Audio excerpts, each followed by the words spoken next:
अच्छा, अभी जो आगे टॉपिक था वो कायलोमाइक्रोन लिपिड्स के बारे में था। लिपिड्स की हमने डिफरेंट कैटेगरीज़ की हैं, एक है कायलोमाइक्रोन और दूसरा है लिपोप्रोटीन। फर्दर लिपोप्रोटीन की अगर हम डिवीज़न करें तो लिपोप्रोटीन की फर्दर हमने on the base of density different points different categories में डिवाइड किए। एक high density lipoprotein, very low density lipoprotein, और दूसरा है थर्ड है लो डेंसिटी लिपोप्रोटीन। अगर हम कंसंट्रेशन की बात करें तो कंसंट्रेशन में टोटल लिपिड्स, बॉडी लिपिड्स है वो है 400 to 600 मिलीग्राम पर डीएल, जबकि टोटल कोलेस्ट्रोल है वो 150 to 200 मिलीग्राम पर डीएल।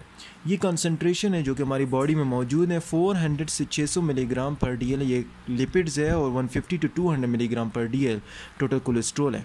लेकिन याद रहे कि टोटल कोलेस्ट्रोल और फास्फोलिपिड्स की कंसंट्रेशन सेम है। जितनी टोटल कोलेस्ट्रॉल की कंसंट्रेशन है उतनी ही फास्फोलिपिड्स की कंसंट्रेशन है। अभी इस on the base of this concentration, ये जो कंसंट्रेशन है इसकी कंसंट्रेशन के बेस पे हमारे पास डिफरेंट डिजीज़ आती हैं। कुछ डिजीज़ ऐसी हैं जो कि प्लेक बना देती हैं आर्टरीज़ में, और कुछ डिजीज़ ऐसी हैं जो कि डिफरेंट फाइब्रोसिस या कहीं पर जाके एक्यूमुलेट हो जाती हैं और सर्टन डिसऑर्डर काज करती हैं। इसी तरह एक बीमारी का नाम है वोल्मन डिजीज़। वोल्मन डिजीज़ किसे कहते हैं? वोल्मन डिजीज़ उस डिजीज़ का नाम है जिसमें ए आता है। A means A for accumulation of lipids. जिस बीमारी में लिपिड्स की एक्यूमुलेशन हो उस डिजीज़ का नाम वोल्मन डिजीज़ है। अभी ये लिपिड की एक्यूमुलेशन क्यों होती है? लिपिड की एक्यूमुलेशन इसलिए होती है क्योंकि एक प्रोसेस है लिपोलाइसिस, जो बता चुका हूँ, वो इसमें डिजीज़ में नहीं होता। इस डिजीज़ में लिपोलाइसिस क्यों नहीं होता?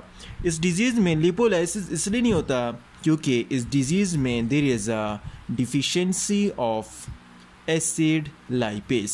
हमारे पास एसिड लाइपेज की डिफिशिएंसी होती है जिसकी वजह से हमारे पास एक एक्यूमुलेशन ऑफ लिपिड्स हो जाता है बॉडी में।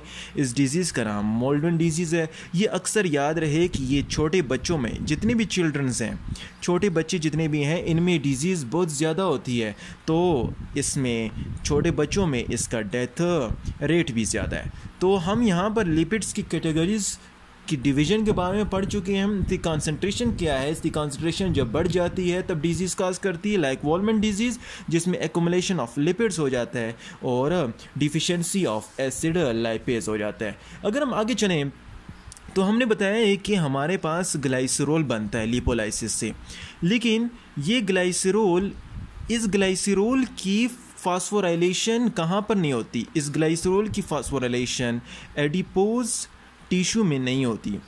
क्वेश्चन है कि एडिपोज टिश्यू में ग्लाइसरॉल की फास्फोराइलेशन क्यों नहीं होती? ग्लाइसरॉल की फास्फोराइलेशन एडिपोज टिश्यू में इसलिए नहीं होती क्योंकि वहाँ पर एक एंजाइम जो है ग्लाइसरॉल काइनेज, हमारी एडिपोज टिश्यू में ग्लाइसरॉल काइनेज की डिफिशिएंसी होती है। मींस जो हमारे पास ये एंजाइम चाहिए फास्फोराइलेशन के लिए वो वहाँ पर नहीं है। अभी जो फास्फोराइलेशन के लिए जो एंजाइम मौजूद ही नहीं है, तो वहाँ पर ग्लाइसरॉल की फास्फोराइलेशन मीन ग्लाइसरॉल से ग्लाइसरॉल G3 फास्फेट नहीं बनेगा।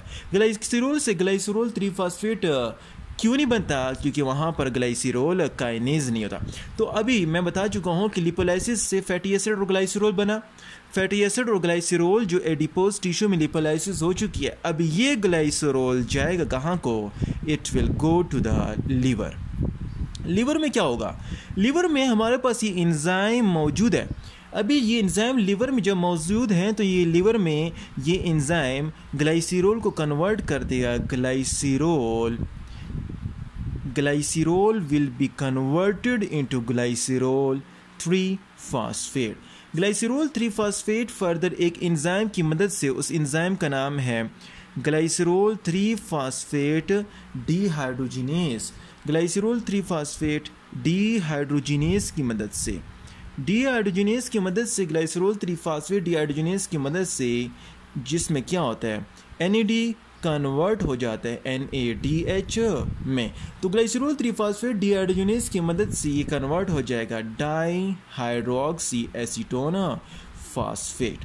डाईहाइड्रोक्सी एसीटोन फास्फेट में कन्वर्ट हो जाएगा। अब ये dihydroxy acetone phosphate further triglyceride की प्रिपरेशन में मदद देता है। तो हमने पढ़ लिया कि ग्लाइसिरोल जो है ये एडिपोज टिश्यू में आया, एडिपोज टिश्यू से लीवर में आया। लीवर में क्यों आया? क्योंकि वहाँ पर ग्लाइसिरोल काइनेज मौजूद है, और लीवर में आने के बाद ये कन्वर्ट हुआ ग्लाइसिरोल से ग्लाइसिरोल 3 फास्फेट में, और ग्लाइसिरोल 3 फास्फेट में कन्वर्ट होने के बाद ग्लाइसिरोल 3 फास्फेट डीहाइड्रोजनेज की मदद से ये कन्वर्ट हुआ डाईहाइड्रोक्सी एसीटोन फास्फेट में, और यहाँ पर ये प्रोपरेशन ऑफ ट्राईग्लाइसराइड की फॉर्मेशन में मदद देता है। अभी जब ट्राईग्लाइसराइड की फॉर्मेशन में इसने मदद दे दिया तो ये फर्दर बॉडी में जहाँ पर इसकी ज़रूरत हो वहाँ पर यूज़ होगा। हम यहाँ पर सारा साइकिल पढ़ चुके हैं कि लिपिड से कैसे फैटी एसिड बना और फैटी एसिड से कैसे ग्लाइसिरोल बना। लेकिन अभी अगर आगे देखें आप कि हमारे पास बॉडी में डिफरेंट सोर्सेज आते हैं। अभी ये डिफरेंट सोर्सेज के ज़रिए से हमारे पास आता है क्या, डिफरेंट रीजन से लिपिड्स आता है। नंबर फर्स्ट वन जो रीजन है वो है लीवर। ये आपका लीवर है और ये आपकी इंटेस्टाइन है। लीवर से भी हमारे पास लिपिड्स आते हैं, इंटेस्टाइन से भी हमारे पास लिपिड्स आता है। लीवर से जो लिपिड आता है उसका नाम है very low density lipoprotein. Very low density lipoprotein liver से आता है, लीवर से एब्जॉर्ब होता है। जबकि स्मॉल इंटेस्टाइन की अगर हम बात करें, ये आपका लीवर है और ये आपका स्मॉल इंटेस्टाइन है। अगर हम स्मॉल इंटेस्टाइन की बात करें तो वहाँ से जो ट्राईग्लाइसराइड आता है वो काइलोमाइक्रोन की फॉर्म में आता है। अब ये काइलोमाइक्रोन कहाँ जाएगा? ये काइलोमाइक्रोन जाएगा एक टिश्यू में। इस टिश्यू का नाम है एडिपोज टिश्यू। अच्छा, एडिपोज टिश्यू में जाने के साथ ही ये यहाँ पर हम बता चुके हैं ये ट्राईग्लाइसराइड में कन्वर्ट होगा, और ये ट्राईग्लाइसराइड पर फर्दर चले जाएगा आपके मसल्स को, आपके ब्लड को। ये ट्राईग्लाइसराइड पर आपके चला जाएगा आपके मसल्स को, आपके ब्लड को और आपके डिफरेंट सेल्स को, जहाँ पर इसने यूज़ होना है। तो हमने बताया है कि लीवर से वेरी लो डेंसिटी लिपोप्रोटीन और स्मॉल इंटेस्टाइन से काइलोमाइक्रोन, ये एडिपोज टिश्यू को आएगा, वहाँ से फिर ट्राईग्लाइसराइड बनेगा और ट्राईग्लाइसराइड पर लिपोलाइसिस होगी, फिर ग्लाइसरोल 3 फॉस्फेट वगैरह बन के मसल और ब्लड में चला जाएगा फॉर द कंजम्पशन के लिए और या एनर्जी प्रोडक्शन के लिए। तो ये 2 प्रोसेस ही होंगे जिसमें हमारी बॉडी में ये लिपिड्स यूटिलाइज होता है और डायनामिकली ये यूज़ होता है।